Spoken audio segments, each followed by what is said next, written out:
Thank you very much, Paul. Thank you, Dilip.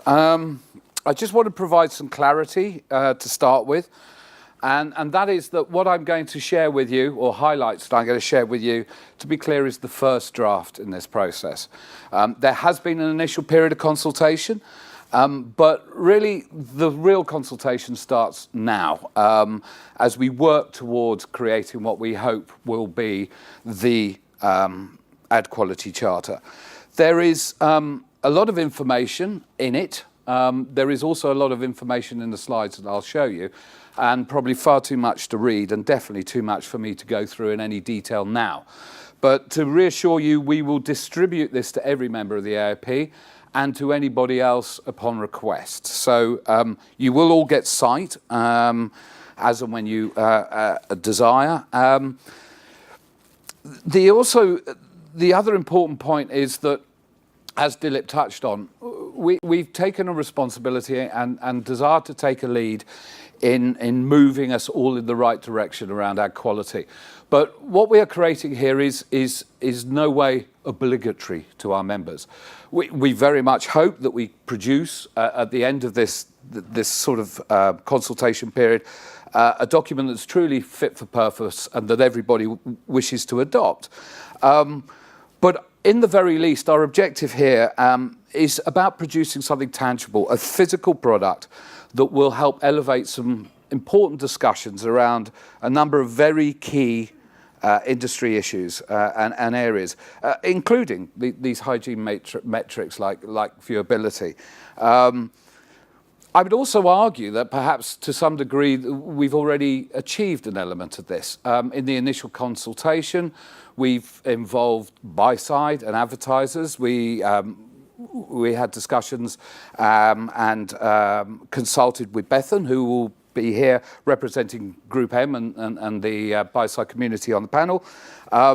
We've consulted with the advertisers, and ironically, before taking up his role at ISBA, Steve Chester was actually consulting to the AOP and was commissioned specifically to write this report. So where I'm found wanting, I'll be turning to Steve for the answers. But it's important you know this, that it's inclusive. So anyway, but I mean, back to the points that have been touched on. We've seen a call for adoption of standards in digital growing significantly, and the particular focus of late has obviously been around brand safety, as well as that continued impetus from the buy-side's expectations around guarantees for these hygiene metrics such as viewability and fraud. Perhaps, I believe a lot of this has obviously been fueled by a trend that perhaps is reversing, but that trend, which was the continued pursuit of audiences over context and environment.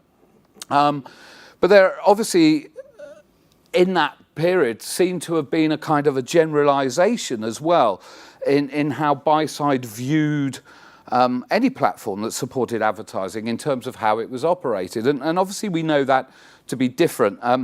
In its own right, this Ad Quality Charter that we're taking to market actually presents an opportunity for the premium content creators to further differentiate and to be able to be explicit about what premium means, because ultimately we've always been operating at standards above and beyond anything that is currently being used to benchmark the industry.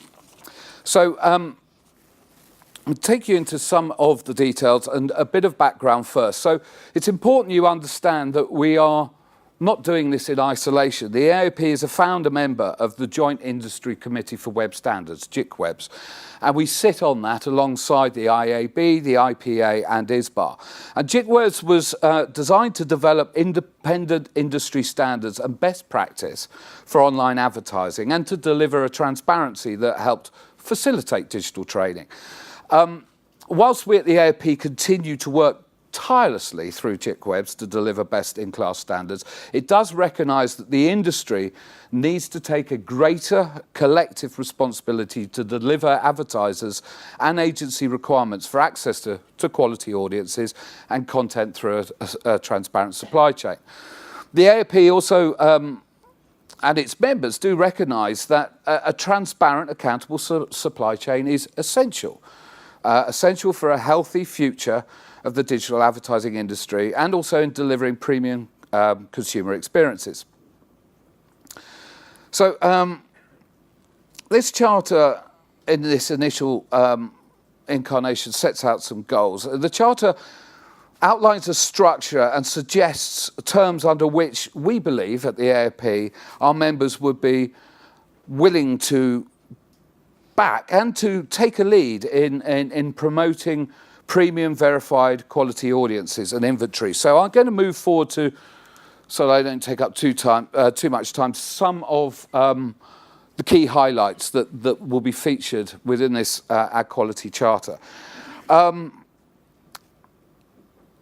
Whilst premium publishers do create and curate their own and operated content, AOP members do recognise that premium advertising placed against premium content can still run the risk of misplacement based on what brands define as being appropriate and safe to be associated with. So moving forward, we'd like to minimise that risk by committing to, for example, some of what you can see there.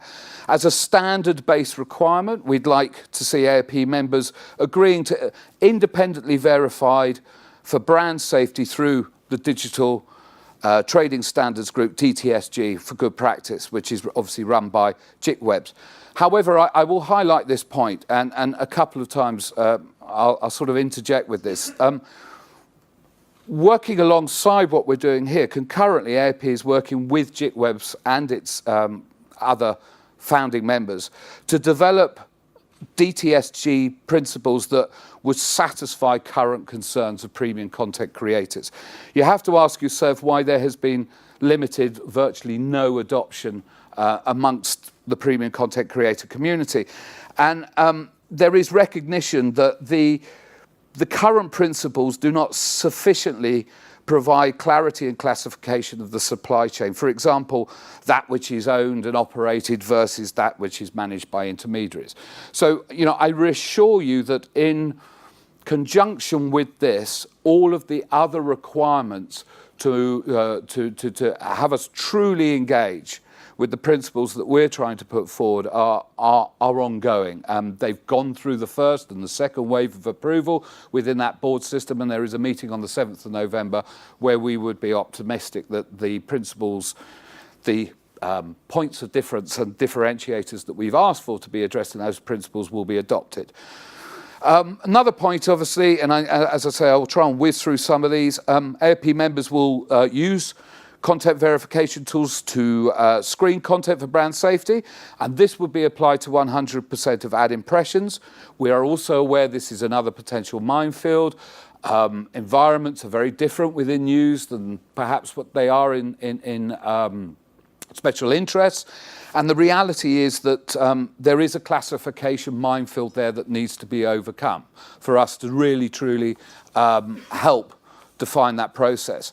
AOP members would like to agree to use custom blacklists and whitelists as requested, with the exception of real-time bidded inventory, where this requirement needs to be met by third-party suppliers used by the advertiser or the agency. Where possible, AOP members will utilise and maintain their own white and black lists in accordance with their content acceptance policies. AOP members would look to agree to continue to partner with the City of London Police to continue to populate and further develop the infringing websites list. AOP members would agree to rebate any activity confirmed to be misplaced, subject to confirmation by agreed third-party content verification tools. And AOP members, there is no time frame. We would like to get to a point where we'll state 1, perhaps 2 hours, but our members would agree to remove or the removal of advertising as soon as possible, but as I say, perhaps within 2 hours, upon notification of breach from either the advertiser or their agencies or the third-party verification system. I'm going to touch on fraud now. Similar, I'm just going to take you through some of the highlights within this. Fraud obviously is a pariah that does affect us and the entire online advertising industry. And AOP does very definitely seek to take a stand against those parties seeking to exploit the industry. So again, examples, our members could commit to being independently verified for the reduction of fraud. Our members would use fraud detection, non-human traffic tools to screen users and content, and this would be applied to 100% of ad impressions. And the AOP recommends the use of tools that have been independently verified under the JIC-Web's anti-fraud tool principles. AOP members would like to take a stand and a position related to our superior environment and commit to 0% fraud as measured by agreed independent third-party verification tools, billing again for only human traffic. Interestingly, to get to that position, we've done research, and Paul talked about variances there, but suggested fraud broadly across our communities around 2.2%. Our information is demonstrating perhaps less than 1%. So we feel by taking a position and a stand, the financial impact or implications on guaranteeing 0% fraud or compensating for anything beyond that is well worth the payoff in terms of our then ability for justification around premium CPMs relating to that ad expenditure. I'm going to touch on everyone's favourite subject, the hygiene element that is viewability. It's obviously a hotly debated subjective topic, but advertising must have the opportunity to be seen. I think in that we're all agreed. The AOP would like to take a leading role as part of JIC-Webs in developing an industry standard and guidance for viewability. There are many frustrations and there is a lot of industry responsibility that is largely ignored from the dialogues that I certainly hear around viewability. But obviously, starting with the simple principle of recommendation of the use of ad verification tools that have been independently verified, again by JIC-Webs, whether, and this is intentionally ambiguous here, whether we come together and we agree to simply adopt an MRC minimum standard, or whether we go for something beyond that. As Paul has already outlined, we are delivering beyond that. We have the ability to deliver beyond that. But what is important is for us to take a lead on trying to establish an acceptable standard that is consistent to what everybody is comfortable with in terms of a base level of expectation. Our members would agree to delivering bespoke viewability metrics as defined by advertisers and agencies, subject to a very key point, subject to meeting the agreed terms of our trading, including adherence to publishers' creative exceptions policies. We obviously would, as we do, continue to agree to maximise the viewability of advertising by optimising placement of ads, perhaps based on user behaviour and content consumption. And we would like to be in a position where we could lay down a very specific mantra around our commitment to reducing advertising clutter by committing to a limited number, again, to be discussed, of ad units on any page or viewport. Moving into, everything is about what we've been delivering. I think it's time to sort of touch on some of the larger industry responsibilities. A transparent supply chain is important. An essential component of quality verified content and audiences is fully accountable by a transparent supply chain. So we believe by perhaps taking some of the following measures that I've highlighted here, members commit to rigorously checking their supply chain to reduce the risk of misplacement through the use of ad verification tools, manual vetting and application of whitelists and blacklists. AP members would look to sever or will commit to severing relationships with any supplier or partner contravening their transparency guidelines. And obviously, AOP backs the Authorised Digital Sellers Initiative, ads.txt, to reduce the risk of fraud. Perhaps more inclined to suggest this is my own personal view. I think any initiative is a good initiative that helps us address the challenge that is fraud. There are flaws that we've identified in ads.txt, but I would suggest the positives that the initiative bring outweigh currently any of those.